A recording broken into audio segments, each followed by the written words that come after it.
In the second skanda of the Bhagavatam, the divine Brahma requests Bhagavan Vishnu to bless him with the ability to understand the Nirguna and the Saguna forms of the God, who is verily the Parabrahma Paramatma. Brahma wants to accomplish the work of creation as instructed by Vishnu without any lethargy and does not want to become attached to his own creation. Further, he does not want to become proud, thinking that he is birthless. Aviklavaste parikarmani stito mame samunnadda madojamaninaha. Bhagavatam, 2nd Skanda, 9th Adhyaya, 29th verse. Blessing Brahma, Bhagavan Vishnu says, Jnanam paramaguhyam me yadvijnana samanvitam sarahasyam tadangam cha grihana gaditam maya. Bhagavatam, 2nd Skanda, 9th Adhyaya, 30th verse. Which means, O Brahma, receive the great secret knowledge spoken by me, the special knowledge which describes devotion and the means to attain self-realization. Again Vishnu says, Yavanaham yata bhavo yadrupa gunakarmakaha tataiva tattva vijnanam astu te madanugrahat. Bhagavatam, 2nd Skanda, 9th Adhyaya, 31st verse. Which means, O Brahma, by my grace you shall have the true knowledge about me, my nature, my greatness, my manifestations, my virtues and my activities. Vishnu Bhagavan then enlightens Brahma in 4 verses which are well known as the sacred Chatushloki Bhagavatam or the Bhagavatam in 4 shlokas. These great verses contain the essence of the Bhagavata Mahapurana and are present as verses 32 to 35 in the 9th Adhyaya of the 2nd Skanda of the Bhagavatam. The first verse of this famous Chatushloki Bhagavatam says, Ahameva samevagre nanyadyat sadasat param paschadaham yadetacha yo vashishyeta sosmyaham. Which means, in the beginning, prior to the creation, I alone existed in my absolute state. Other than me, there was nothing gross or subtle or the cause of either of them. After the creation, I exist in the form of this phenomenal world, and I am also that which remains after the dissolution of this world. In this verse, the word aham or I is to be understood as denoting the Brahma Tattva or the absolute reality. Brahman existed before the universe, Brahman expresses as the universe, and Brahman will exist when the universe is dissolved. In the second shloka, Bhagavan talks about Maya and says, Ritertam yat pratiyeta na pratiyeta chatmani tadvidyadatmano maya yatha baso yatha tamaha. Which means one should understand what Maya does.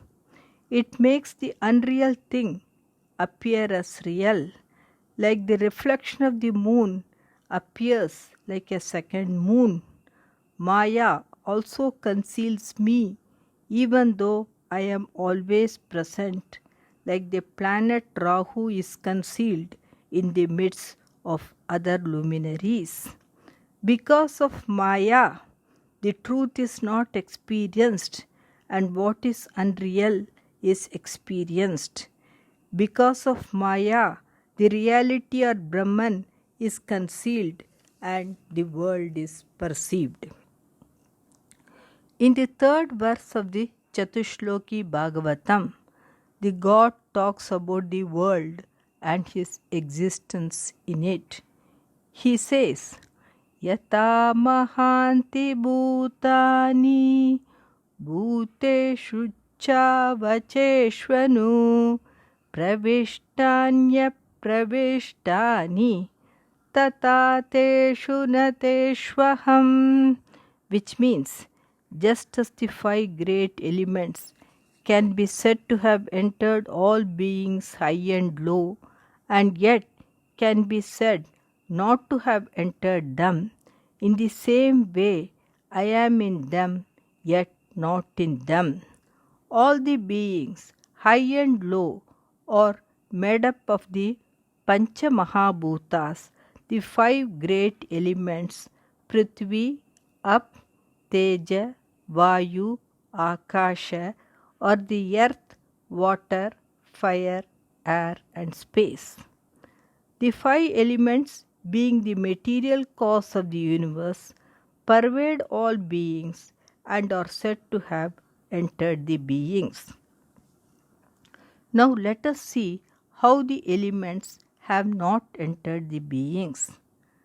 Mud can be said to have entered the mud pot, as mud pervades the mud pot. But the pot was not made first, and then mud entered and pervaded it. The mud which existed before the pot was made took that particular form to become the pot. Similarly, before creation, the reality alone existed. The reality now appears as the world. It is not that the world was created and the reality later pervaded it. Hence the contradictory statement that the reality has entered and yet not entered the world. A pot cannot exist without mud, but mud can exist without the pot. Similarly, the world exists because of God, but God's existence is independent of the world. The God remains free from all changes in the world, therefore he is not in the world.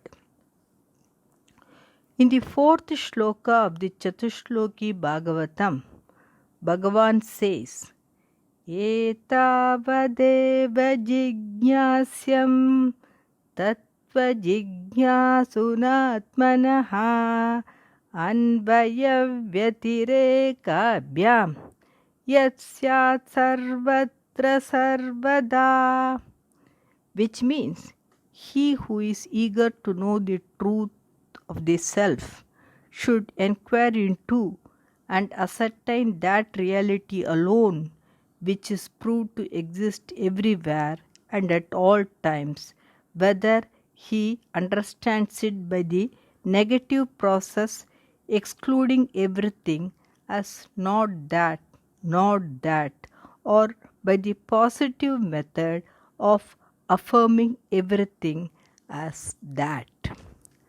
Brahman is revealed in the sacred texts in two ways.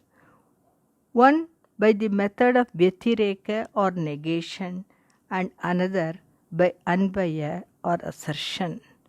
When the Upanishads say Neti, Neti, not that, this is the indication of Brahman by Vyatireka. The Upanishads also say Sarvam Kalu Idam Brahma, all this is indeed Brahman. This is the Anvaya method of indicating Brahman. Everything in the world is always changing, but the principle of existence has no change. That is existence, which is the same in the past, present, and future. A seed grows and becomes a tree. When the seed form of the tree is destroyed, the tree form comes into being. The existence is perpetual. This existence, free from the names and forms, is the Supreme Self or Paramatma, which is present as Jivatma, the Self in all beings. The Chatushloki Bhagavatam says that there is one reality. The world of names and forms is created by the Maya of God. The creation is a superimposition on Brahman. On inquiry by the Anvaya Vyatireka method, the superimposition disappears and the reality is known. A true seeker should understand the reality which leads to his liberation. Finally, Bhagavan Narayana tells Brahma to adhere to this knowledge of reality by which he will not get deluded at any time during the process of creation. Brahma repeated this sacred Bhagavatam to his son Narada, who in turn imparted it to sage Vedavyasa.